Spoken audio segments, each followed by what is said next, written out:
This broadcast is inappropriate for all ages, right here on hashtag WeAreMovieClub. Salutations, I am Camera, and I am conversation ready. This episode, is Scott Pilgrim.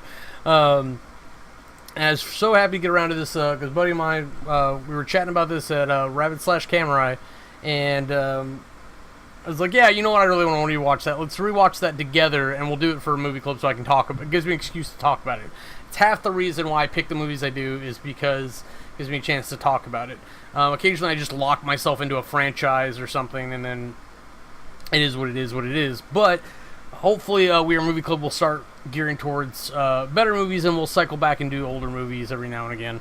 Because I still want to do things like Wanted and Judge Dredd, but I'm realizing that we're starting to hit a thread of movies coming out that I really want to watch, like Deadpool 2, Avengers, Lady Bird's on the list, but I don't know if I'll review it, but Fantastic Beasts, Where to Find Them, things like that, and so hopefully things like that will come up. But again, Scott Pilgrim vs. the World, so this will either be a very short episode or a very long episode, depending upon what I find to talk about it, because I love this movie a lot, and it's amazing how well done it is, because it's down to the little details and the little goofy comments here and there and situational things. And it wouldn't work nearly as well if it didn't have such a good source material. So, to Scott Pilgrim, the franchise, the video game, the comic, what have you.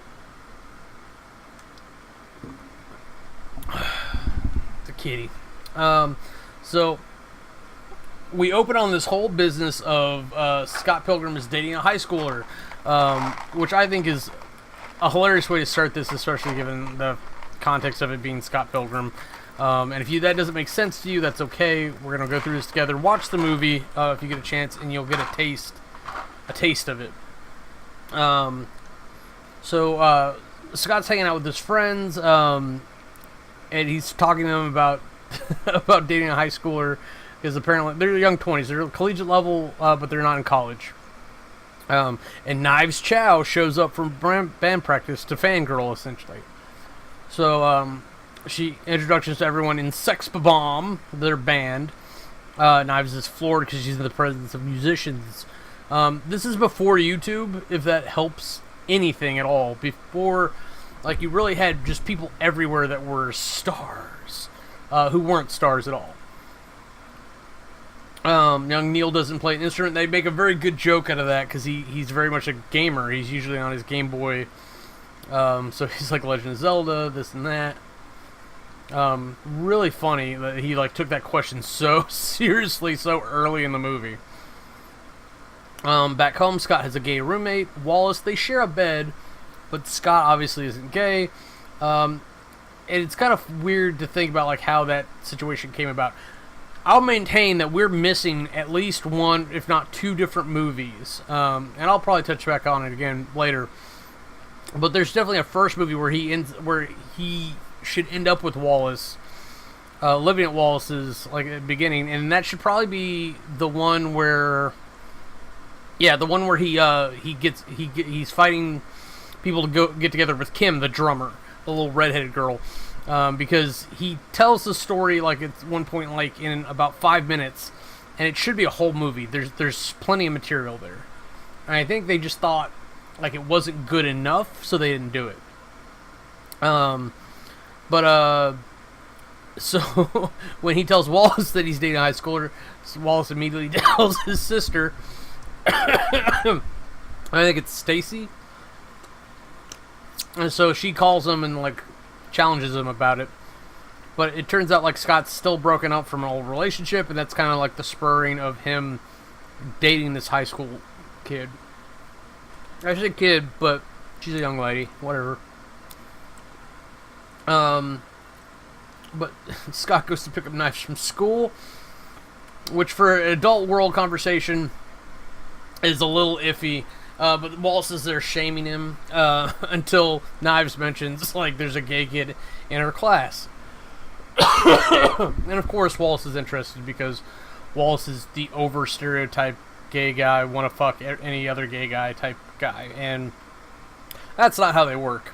So for all you homophobes out there, you kind of got to meet qualifications first, but Bully for you if you're just handsome and attractive to everybody.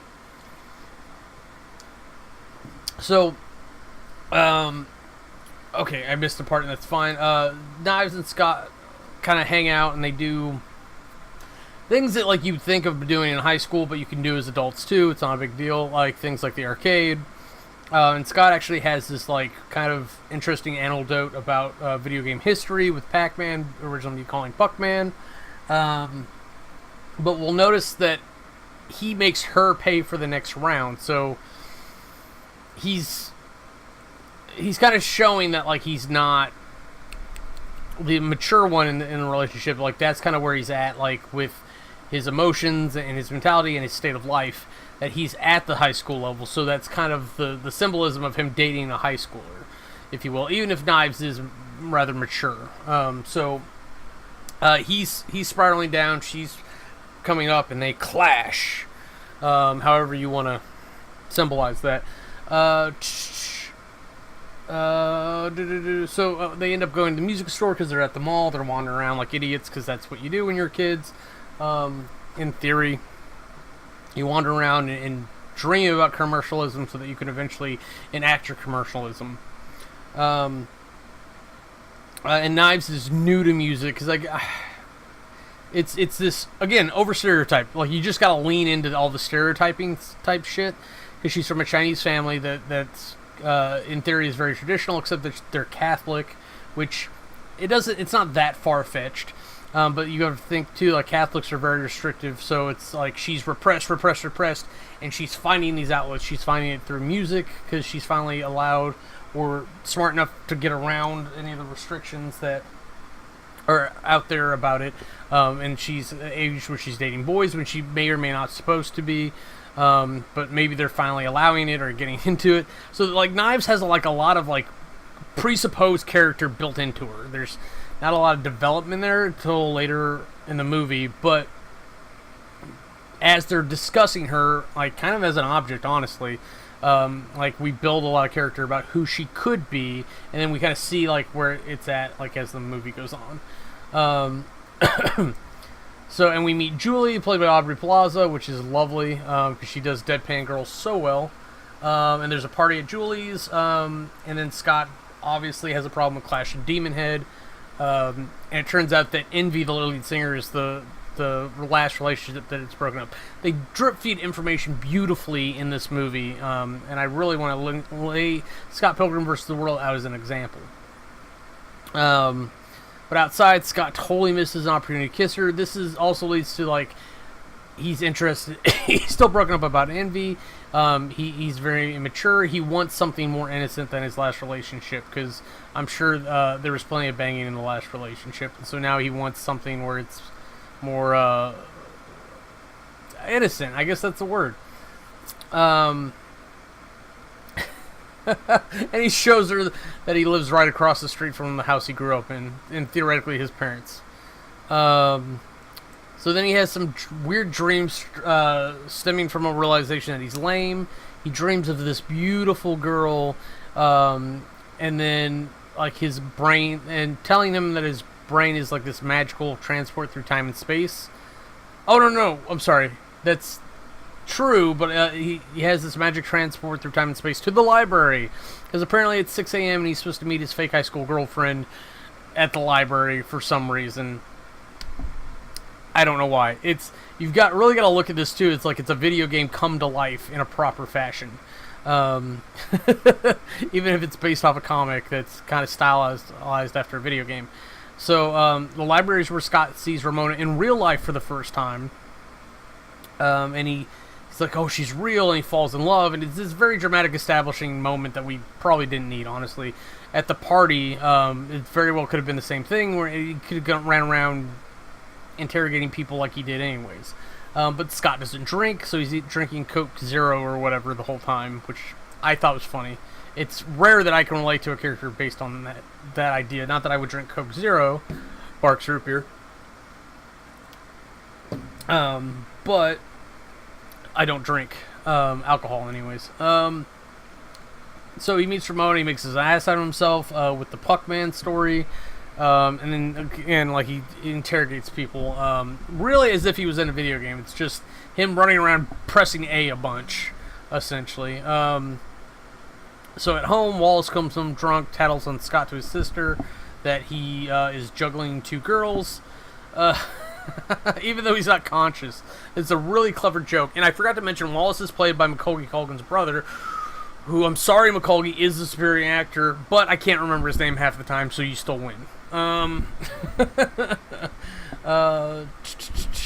Who was also in the new HBO series Succession, but that's not nearly as good as this.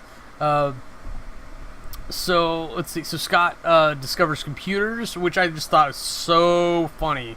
The whole approach to it. He gets an email from Matthew Patel, and it's this slow, drawn-out burn of a joke, just that he's got ADD. Scott is not a clever person, if you will. So, there's that. So Scott orders a package from Amazon because he knows that Ramona's an Amazon delivery girl in the area, and then he sits by the door and waits for it because video game. It's like, you really gotta write off some of this shit because it's just that ridiculous. But it's done in such a hilarious manner that you can forgive it. And then he gets attacked, hugged by knives, which he hasn't broke up with yet because boo. But we get this fun dating montage that kind of like glances over some of the previous points that we've made with him and Knives. That he's just going through the motions. So like when they're at the arcade doing dance stuff, he's not into it. And he tries to break up with her, but he doesn't really do it. I can't remember the exact thing, but like she ends up telling him something to interrupt him or something, and he gets chicken shit. So at practice, it turns out they're signed up for Battle of the Bands because the lead singer is ambitious. Let's say that. At home, Scott dreams of Ramona. She shows up at the door, and he kind of holds her hostage because apparently, however he declared the package to be shipped to him, it's like, or maybe it's just Canada because that's where they're at. He has to sign for it before she can leave. So, I don't know. So she agrees to hang out, date, whatever, and he signs for his package and immediately throws it in the trash, because that's what I do when I bother to order something. But video game. So on the date, they chat, they fly through a door, they end up at Ramona's because they're both cold and freezing because it's snowy outside. They have tea, but they don't have tea, because she goes to get him a blanket and then changes clothes. She walks in on him, and then they end up making out, and they get in the bed to stay warm, but they don't bang because Ramona says so. Okay, so there's a club called Rocket. That's got to be what that means. So Ramona comes to the show because he still hasn't broke up with her. Scott's sister introduces everyone. Wallace is into her boyfriend, which creates beautiful tension. Backstage, Scott's spying on his friends, which is creepy and stupid. And Knives and Ramona are both there, so he sees that they're finally talking, and he's like, "We have to play now." So they get on stage, they play, and the music in this fucking movie is great. I don't care what you're into. I like this. It's fantastic, and it really speaks to me. Lyrics, here hit or miss on some of them, but I really like the feel of the music. Matthew Patel crashes the party, and declares like a fight against Scott. Like, he comes in with this dramatic like kick thing, and Scott's just standing there like, "What do I do?" And then it's a running joke throughout the movie, which I'm sure is a running joke in either the video game or the comic, that Wallace is the one that kind of like narrates the fighting, and like, so instead of like a ref or fight announcer, it's Wallace like, "Hey Scott, fight!" It's literally done exactly like that, and it's so funny. Just that, like, the lack of fucks given in half the characters is fantastic, because the other half make up for it entirely. But Scott ends up punching the shit out of him. And there's like this weird revelation about the evil X's, and then like a weird narration as if it was a cutscene in a video game. And I don't know, for whatever reason, the joke sticks with me. It's like, didn't you get my email pertaining to the matter? It's like, I skimmed it. You skimmed it. You'll pay for your atrocities. The Batel uses his power-up thing. Oh my god. And if I remember correctly, the weird narration that I mentioned is actually Ramona telling them how they used to date in like 2nd grade or something. And like, it basically came down to he was the only kid that wasn't white. So they ended up fighting together against everyone else, which I still think is funny. But he starts levitating. He summons these demon hipster chicks, which kind of hits buttons for me. I gotta be honest, but I still can't figure out why. I've seen the movie so many times, and every time I'm just like, why? Why is this interesting at all? But he uses this fireball attack, and Scott, I'm gonna spoil this right now. Throughout the whole movie, he's just a fighter and kicker. Like, he uses his wits a little bit, but like he can't compete with fireballs and telekinetic powers directly. But he punches the guy out so hard that he busts into 240 in loonies, in coins, because that's what Canada uses, coins and loonies. Loonies are like Canadian dollars. Educational moments from me. And then, to top it all off, Wallace ends up making out with Scott's sister's boyfriend. So yay. I'm just glad everyone's happy, except maybe Stacy. But she's played by Anna Kendrick, which... sad for her. She does a good job with the character, even though it's a small role. Her and Aubrey Plaza, too. I'm really glad that those two came from this movie and then went through Mike and Steve Need wedding dates. Is it Mike and Dan? Mike and Dan, Steve? I don't know. It was a good movie, though. It was an entertaining movie. Oh, S is not always down, even when it is for video games. So let me find my my spot again here. So this is before, outside. Okay, so sure enough, Scott ends up having an official date with Ramona. Wallace demands that he dump Knives, his fake high school girlfriend. Outside, Scott tries to call Knives from a payphone, of all things, because even though there are cell phones, granted they're flip phones in this movie, like, he doesn't have one, obviously, because he is poorest of the poor, for whatever reason. And she tries to break up with him, but she appears, because she has a cell phone, and it's all to invite Scott to dinner, to meet her parents, and she says she loves him. And then, of course, the best thing you can do when someone says that they love you is dump them. And I'm not even being completely sarcastic there. If you do not feel for this person the same way that they feel for you, I'm not saying you have to dump them. I'm just saying it's actually a good thing if you do not feel that you can go to the same place that they're at right now. And then you can both move on. People try to act like divorce and dumping is always sad. But it usually means that, like, you can move on and do something good. So back in practice, an anti-girlfriend rules in place, using a very cool pun with new. Ramona shows up, even regardless. Her hair is different. Scott's bothered. They leave. And then Neil steps in for Scott, which is a whole foreshadowing bit. But back home, Ramona comes over. They have garlic bread because Scott is an idiot and can't actually cook. Scott plays about 30 seconds of the song to Ramona. He gets uptight about his hair, and we get clued in about his first big ex and how there's a story there. Like I really want Scott Pilgrim fighting for Kim. Like Scott Pilgrim: The Search for Envy. Like I want those movies. Like, they're just so good, and I don't think Michael Cera could pull it off anymore, but somebody could. So outside they end up wandering onto the set of Evil X. Lucas Lee, he's an actor or something. Wallace has been stalking him for a while, so of course Wallace is there. And the fun part of this fight is that he has stand-ins, so like it's very much treated like a video game again. It's like you've got the main boss. It's like, oh, fight my doubles first. So he has to do that, a little bit of that. And he ends up not beating him directly, but he tricks him into doing an impossible grind down the steps. And it's like, can you do a thingy off the thingy? But of course, Lucas is so egomaniacal that, like, because there's girls there, he has to take the challenger to look like a bitch. Which you don't have to do. So he ends up taking the grind down there, and it's literally a long enough of a grind that, like, he can cut back and forth like 4 times before he hits the end of the rail and explodes. Now, because Scott didn't kill him, or burst him, whatever, he didn't get any coinage for it, which always teaches you to get your coinage.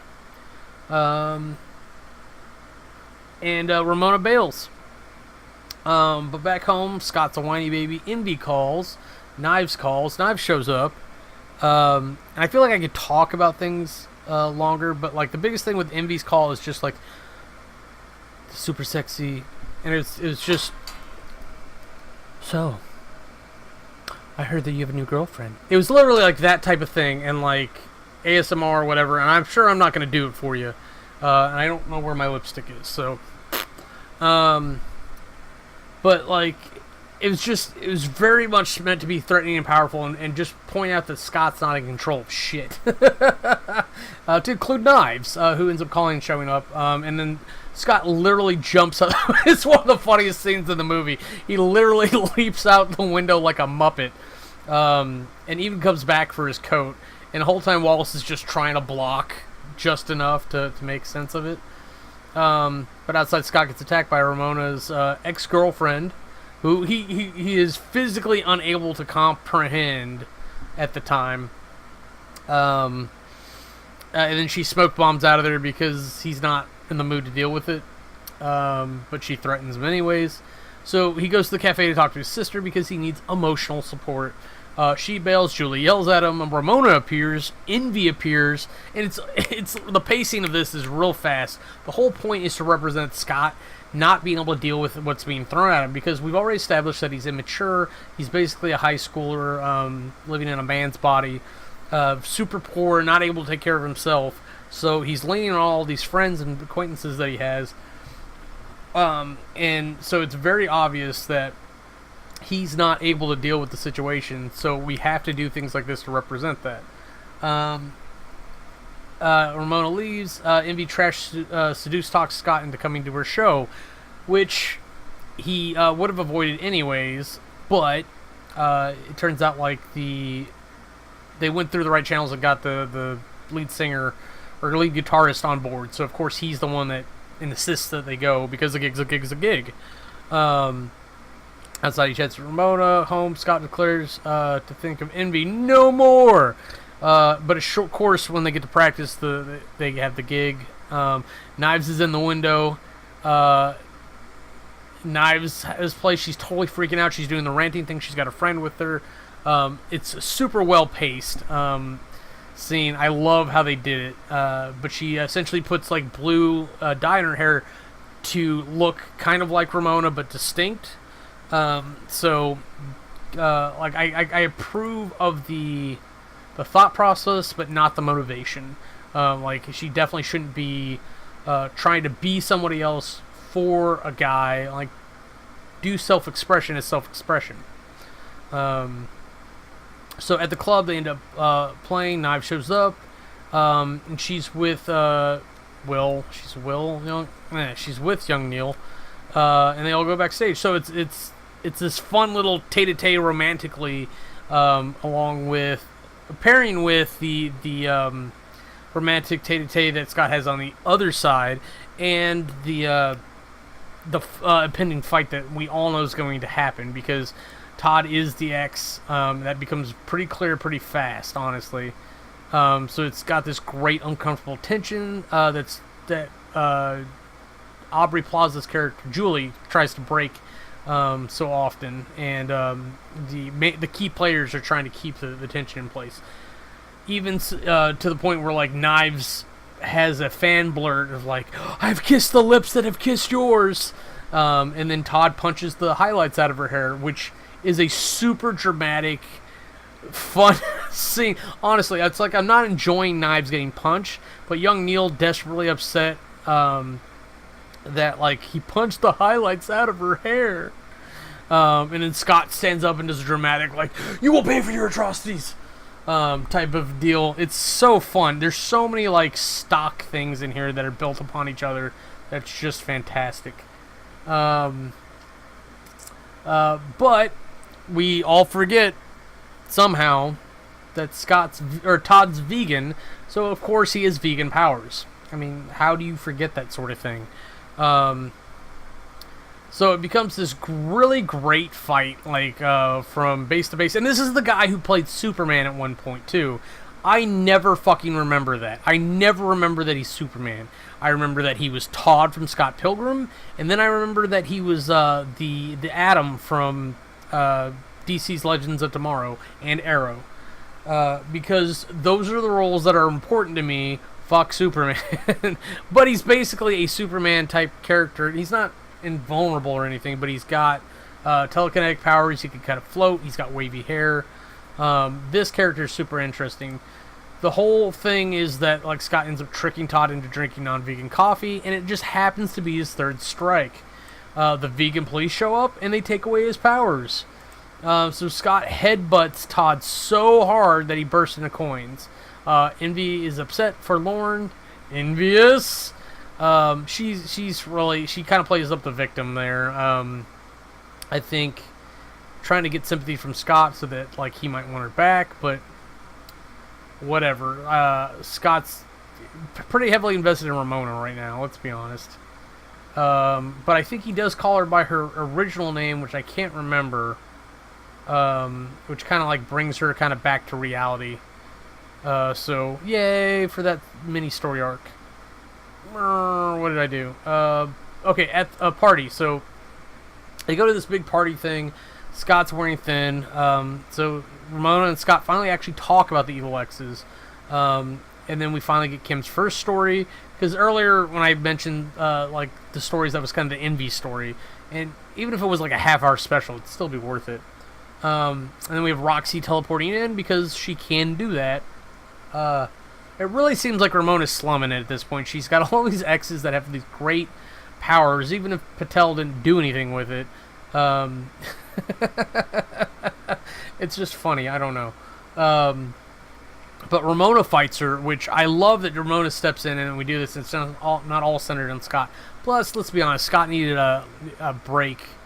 The mental pain of like being hunted by people is starting to get to him at this point. And she uses a giant fucking hammer. So not only like I don't know what it is, but girls with hammers, like war hammers, like giant hammers, like fantastic. Like Nora from Ruby. There's been a couple others, but like it's like the hammer of justice type thing. I really like seeing it, and plus it's a strength weapon, so seeing like a woman who's strong enough to wield it definitely is good. Because usually you see like, oh, they give him a light rapier or something, or they make him a magic user or a bow and arrow, or it's daggers or claws. But like to give him a heavy weapon like that's fucking hot. And she does really well with it. Like they actually use it really well during the fight. And Roxy ends up using this cool bladed belt whip thing. So as they're fighting, like Roxy ends up reminding Ramona that it's between her and Scott. In order for it to be official, Scott has to actually fight her. And then Scott's having like all these morality problems with it, which is fine. But there's an awesome... This thing just gets better and better. She's a really good actress too, by the way.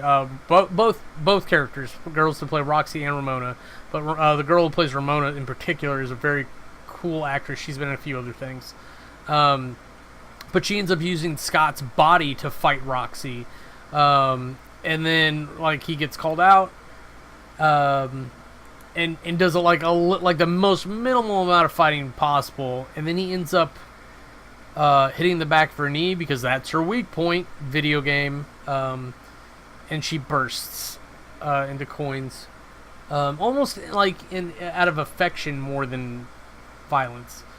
It's really weird.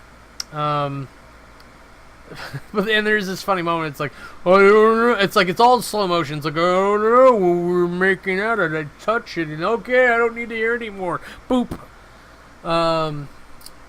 So so to me, it's funny that like he's unable to deal with the fact that like she's bi or was lesbian, whatever the history was. He can't physically handle it, which leans into the immaturity. I think it actually says like a good statement about like how immature that mindset is, and it's not me saying it, it's the movie saying it, but I am saying it too. So fist bump movie. So he actually starts drinking like for once because he's lost his mind, and so that's where we devolve a little bit, or diverge, sorry. And starts being an ass. And not really necessarily in that order. But Ramona leaves, giving him a laminated list of the exes he asked for like 2 minutes ago, which, again, very funny that like she can get it done that quickly. Or she had it and she never gave it to him. Because they're most of the way through the list, with the next one being twins. Which is striking a vein that's not the point of talking about things on this. We're going to continue with the movie. That's where my brain goes. So, at the show, it's Ant versus the Kagiri twins. And they very much shouldn't be there. They're not bass blowers. They're like a little alt-rock punk band. Or alt-rock band, sorry. I just want everything to be punk. But Ramona's there with Gideon, who is G-Man, because the whole thing is all based on like getting this contract deal with G-Man. But the twins end up knocking the roof off because they literally have a wall of amplifiers. Because this is what they do, and they exploit sound and everything. And it's Amp versus Amp, so it's happening at the same time. They're playing against each other. Literal battle of the bands, if you will. But Sex Bomb plays back, and the twins end up summoning dragons through their music. And the Sex Bomb summons a Sasquatch, and we get to see that fight. So that's actually a really cool scene, but I don't know how it plays into the reality of what's happening in the movie at all. It's a little bit ridiculous. But Scott goes into the crowd, finds knives, kind of gives her the cold shoulder because he's looking for Ramona. He chases Ramona outside, and it's, I'm in lesbians with you. Ramona dumps him officially. And then Gideon, because he has Ramona back now, offers to sign the Sex Bombs, who, of course, everyone but Scott's like, yes, yes, money, because that's what everybody wants, is to make it. But if you're a puppet, did you really make it? You know? But it's a chance to get out there and get some coverage. No publicity is bad publicity. No publicity is bad publicity. Something like that. Anyways, so young Neil stakes Scott's spot, and they drive away, leaving Scott alone and abandoned. So Scott ends up talking to his sister finally at like a park where I guess they used to be able to play as kids. Home, Wallace was banging. Wallace kicks Scott out officially. Gideon calls, and Wallace encourages Scott to finish him. Because, like, they just went, like, this whole thing where Scott's like, no, you should be more mature. Or Wallace is like, you should be more mature. Learn how to take care of yourself. But, of course, Scott's in this middle of this ordeal, this obstacle in his life that he's dealing with. And then Wallace finally kind of gets that insight. And he's like, no. Take care of this. You could grow up later. So, at the Chaos Theater, in New York, which I guess is a big deal because they're in Toronto, but they're still in Canada. So Scott guesses the first password because it's like a hipster thing, so it's like whatever. And the Sex Bombs obviously have a new look. They're very corporate and fancy, if you will. So Scott attacks, getting halts for exposition, which I thought was a very, very video game thing to do. In a normal movie, it might actually be annoying, but because we know that like it's supposed to have this video game feel to it, it's very natural. It's like Scott runs at him, does an exposition text box, and then the fight starts. Scott earns the power of love. Pulls a sword out of his chest because that's where I keep swords and just fight. But he ends up fighting ninja gang members, whatever. And there's a amazing bit of camera work here, because the camera is behind him for the stunt guy. Like, there's just a lot of perspective coming from behind him as he's moving and running around. If you're knowledgeable about cinematography at all, it's impressive enough to make note of. But if you're just like, fight scene, then great, good for you. Gideon ends up striking down Scott. Knives saves Scott at the last second. And then Knives attacks Ramona, because that's what she's actually there to do. Gideon and Scott continue to fight. There's a head scissors takedown on Gideon, which I bet was great for Michael Cera. Like, I did a wrestling move once, yeah. Scott interrupts the lady fight to address cheating. Gideon stabs him in the back. There's a time and place to be honest with people. And fighting people to fight people isn't always the best thing. But there's this weird desert scene that I guess is like the to-be-continued space of dying in this world. But Scott wakes up. Ramona's there. I don't know why she's there.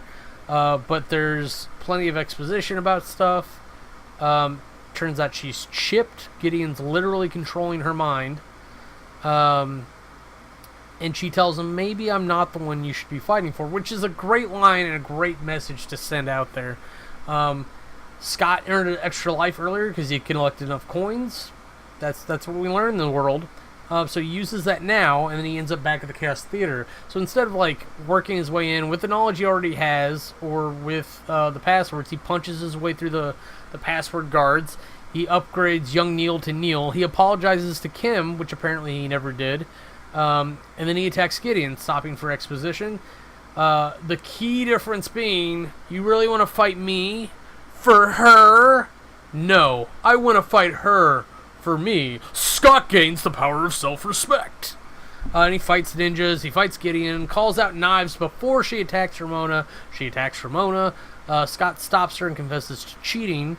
He and Gideon start again. Knives joins against Gideon, so there's the double player mode that we saw from the arcade earlier.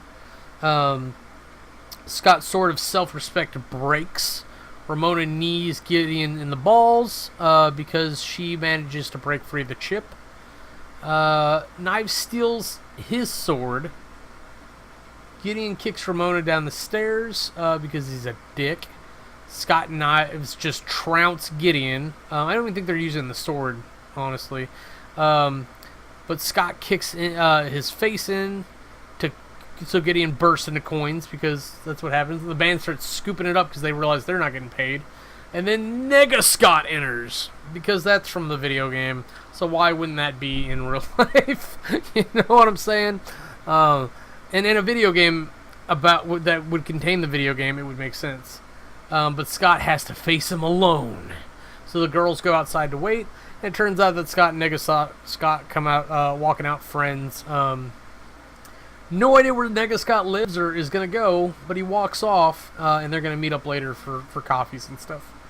Ramona walks away, leaving Knives and Scott there. But obviously, Knives is kind of with Neil anyways, so she pushes Scott away to Ramona because she understands that that's where where his heart is.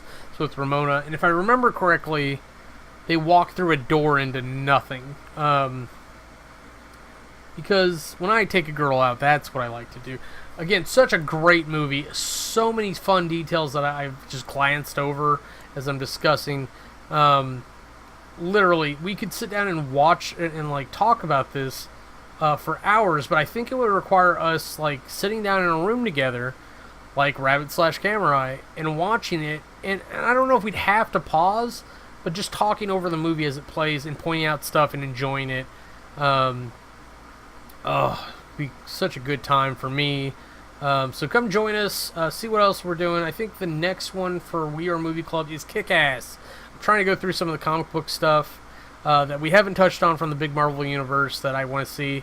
And it's going to get interrupted with some of the newer stuff because there's a lot of it building right now. But eventually, like Wanted and Judge Dredd are going to come back in the fold. But we're going to get through Kick-Ass first.